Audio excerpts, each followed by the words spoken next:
This paper was presented at the JCT Traffic Signal Symposium 2023 in Nottingham, thanks to the support of AGD Systems, INRIX, Message Maker Displays, PTV Group, Simplify Systems, Smart Micro UK, and TRL Software. This is, hopefully, even though John said heavyweight, a fairly gentle start to the day, because when I was trying to come up with what idea for a paper I could put forward, I didn't have a single sort of wow project that I'd worked on.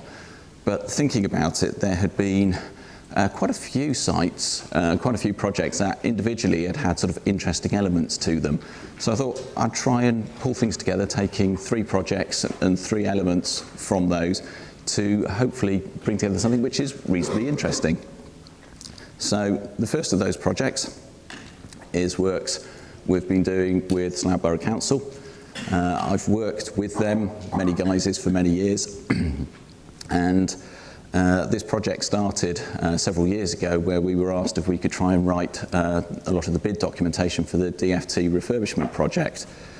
Something unusual for me, because whilst I'll write bids to try and win work in a consultancy, to actually win funding in a council is quite different.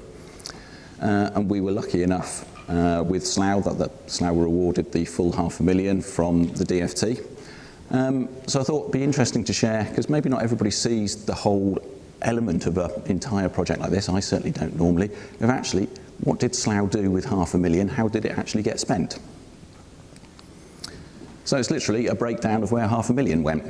And the first 15% or so went on professional fees, which included internal resources within Slough. It included the sort of consultancy team, which was made up primarily of myself from 4-Way Consulting. And I can see Michael there from Atkins, along with one of his colleagues from Atkins as well, making up the entire team. So with that, we were doing all the site assessments, design works, contractor management, financial managements, commissionings, validations, so the full works. The single biggest chunk went on to the signals equipment, supply and installation costs, partnered up with Unix, and in that they allowed us to get 5 pedestrian crossings fully refurbished. We had 2 shuttle working signals under and over a rail bridge, which are again fully upgraded, mover control added, above ground detection. And finally, an 8th site, which is a sort of a reasonably medium-sized junction, again, full upgrade, refurbishment, adding move control. To allow those to be installed, civils infrastructure, which is from memory about 21% of the costs, which I think is probably unusually low for a project of this type. But we cherry-picked sites that we thought were going to be straightforward. We assessed quite a few sites, designed about a dozen, actually installed 8, and we picked off the sites that we reckoned we were going to be minimum civils works and quick to install, so we get kind of the most bang for the buck and make sure we got things installed on time and hopefully on budget. TM costs making out about 9%, allow the guys some safe working room on site. And the final costs associated with those 8 site refurbs was some costs for some power supply upgrades, bring those up to standard, and a little bit on some TTROs where we need to get road closures in on the shuttle workings. And that leaves then a final 10% left on the pie chart. And this was something which is unusual for me when I was looking at the finances on this. Slough, some people might be aware, have been in a bit of a precarious financial position as a council, been in section 114 for a couple of years now. And Slough, as a council, were unable to bring anything extra to this project financially. So we had £500,000 that had been won. We did not have an extra pound. We did not have £500,001. So we had to manage this project with a fair degree of contingency on each of the sites in case we had some overspend and unexpected complexities. As it turned out, we picked simpler sites. We didn't use all of our contingency, so we had some left over. And that leftover then is what was the final missing part, where we've been looking at doing some above ground detector replacements, replacing failed loops and end of life magnetometers, and replacing a selection of comms routers as well, replacing older 3G routers with later 4G technology. So that's where we spent £500,000.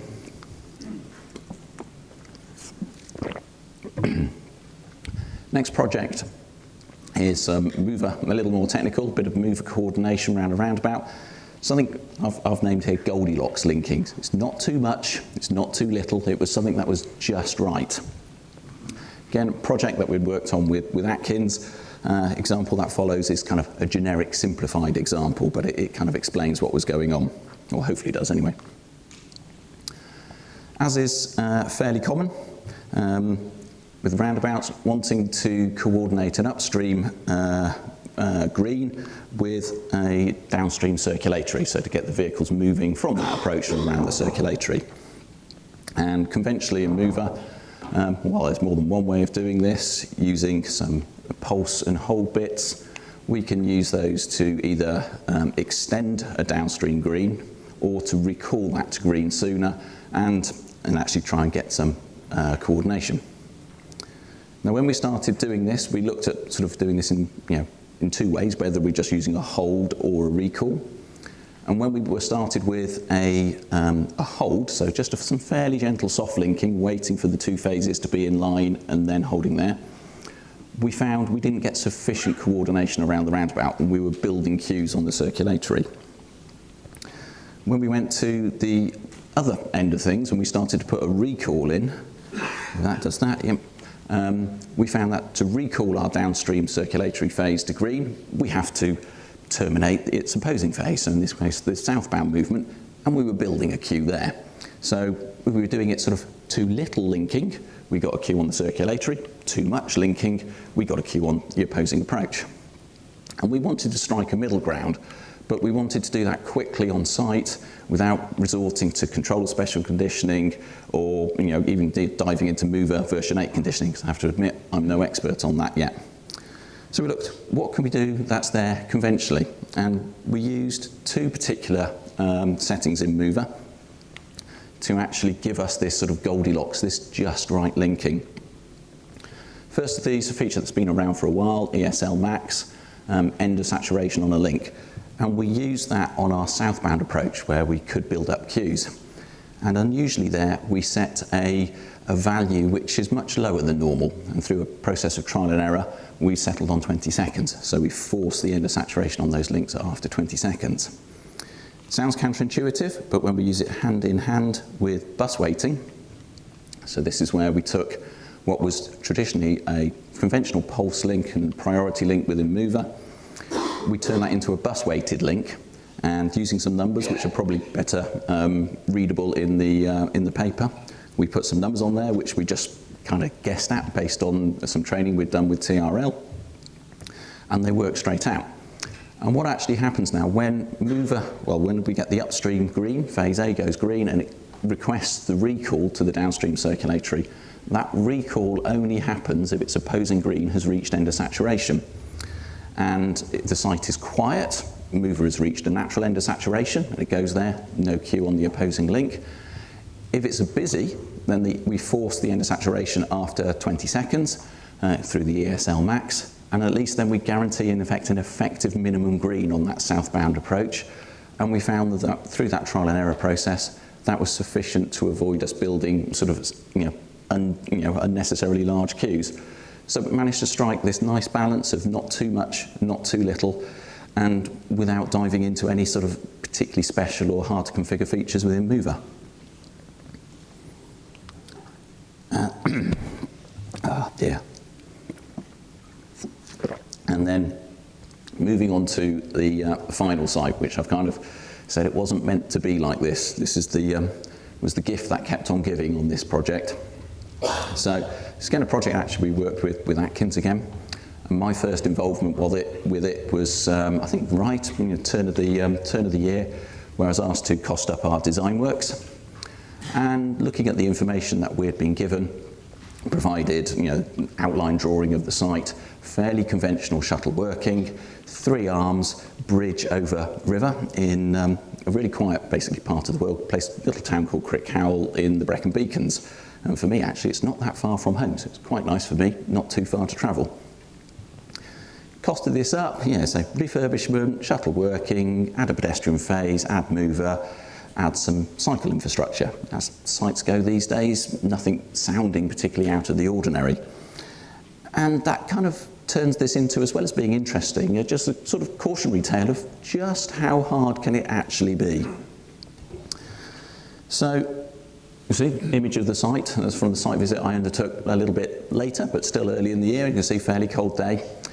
And I was sort of, get out the car, let's go and have a look at this site, let's find out what's here.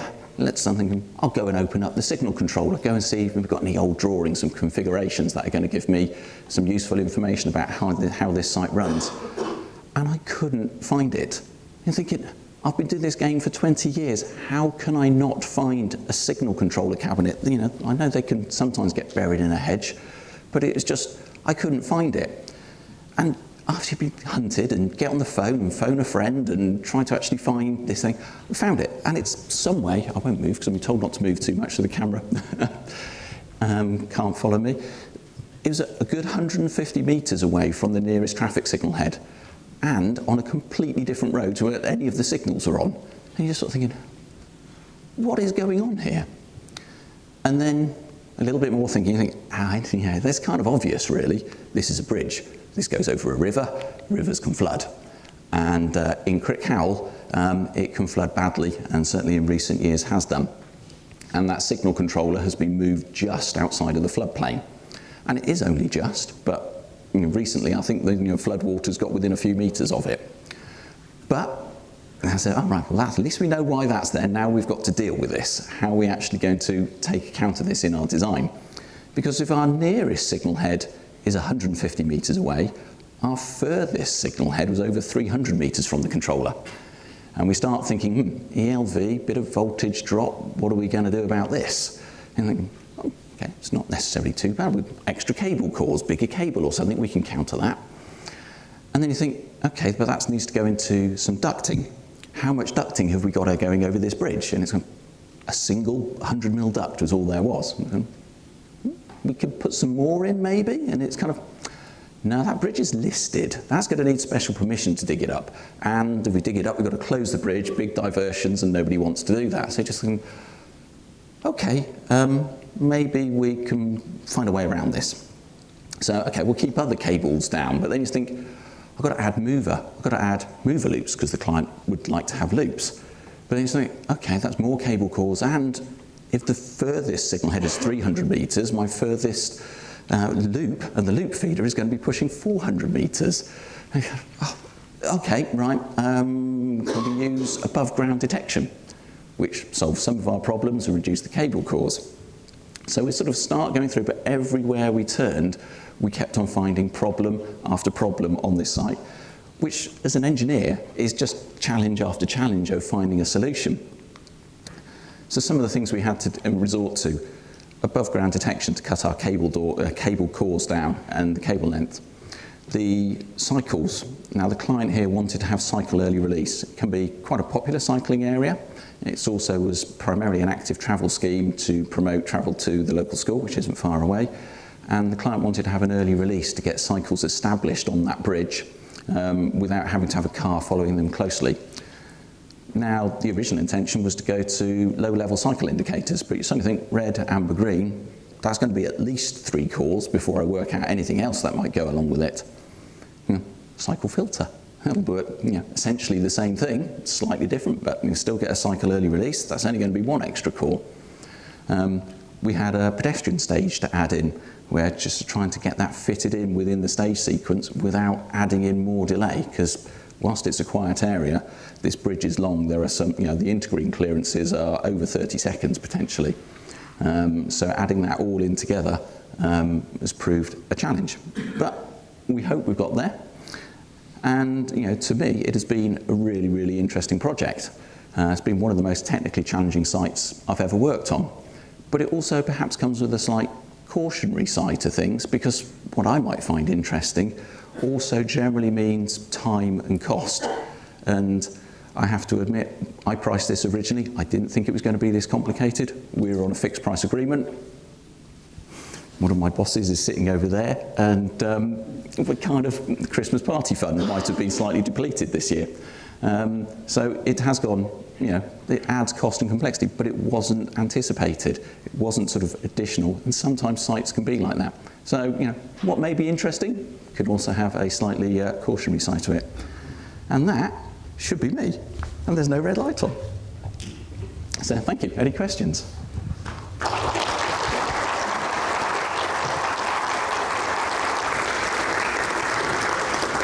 Tom, thank you very much. 3 really interesting clips there, great outtakes. Given this is core and centre to what we all do, are there any questions from the audience? That's the trouble with being the first one up after the night before. Fair enough. Yeah.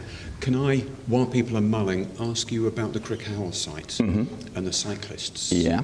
Because I know that site, and it's a long old bridge. It is a long bridge. So you've got a couple of choices when it comes to releasing those cyclists. Yeah. You can get them away and hold everyone else back for a while. Yeah. Or you can get them away just a little bit excuse me, a bit ahead of everyone else. Yeah. And use them almost to platoon the traffic as well. Any thoughts on? Yeah, it was opposed. My view, I cycle regularly. I'm used to being out on, and say I live not a million miles from here. I'm used to being out on smaller lanes and narrow lanes. Personally, I'd far prefer to have a vehicle travelling slowly right behind me, and the bridge is so narrow, if you just cycle out a little bit, then you're in control as a cyclist. But maybe not everyone's as confident as me. And if you have someone who is really sticking to, close to the curb, somebody might be tempted to just try and squeeze past them, and never having that longer release to get them pretty much right in the middle of the bridge. And the client's preference was to go for this really long release. It's controlled by a timer, or will be when the site isn't implemented yet. It should be later this year. It's controlled there. When we come to validate it, I'll throw my bike in the back of the car, and we'll see how it goes and how it actually runs and what works out the best. So we don't know. We've got the 2 options. It's all in there in the conditioning to allow flexibility. Thank you. Meanwhile, up the back we have Darren. Hold the mic close to your mouth, Mark. Sorry, mic close to the mouth. Darren, the mic is on its way to you. My arms are tired, John. Hi, Darren Capes, Department for Transport. I was particularly interested to see the stuff you showed about Slough, being the provider of that funding pot. It was interesting to see how an authority had spent it, and particularly interesting to see an authority that didn't have additional resource to add to that. And I just wonder, and again, maybe Slough could answer this better than you, but do you get the feeling that they felt that was a successful way to fund the signal upgrades? Was it successful? Is it something you think they would want to do again in the future? Yes, certainly would want to do again, because the amount of money within the council itself for this sort of thing is absolutely zero at the moment. It is non-essential until it falls over. But I think the biggest thing that has really helped from this project is every time we turned on a site, I could get some photographs, send some before and after, and certainly 2 of our befores, the signals were off. They had failed, they couldn't be resurrected at a couple of the crossings. And actually being able to go to the council leaders and sort of department leaders and say, we have done this, look what's happened, this is where the money's gone. It has really, I think, highlighted both the need and that there is a solution. And I think now there is a far better appreciation that something can be done to solve problems, and I think it's created more of a desire to try to find funds to allow this to happen. And whether it's actually, I don't think it's identified anything yet, but if certainly more comes along, it's really established. Yes, we need that and would love more of it. No, thank you. That's really good feedback to take back into DFT. So thank you for that. Thank you. Cool. Ooh. Are there any other questions from the audience? Yeah, the brains aren't firing very well this morning, are they? Okay, Tom, thank you very much for a really fascinating presentation. Always good to have you up the front here, but I'll let you go now. Yeah, lovely. Thank you very much. Thank you.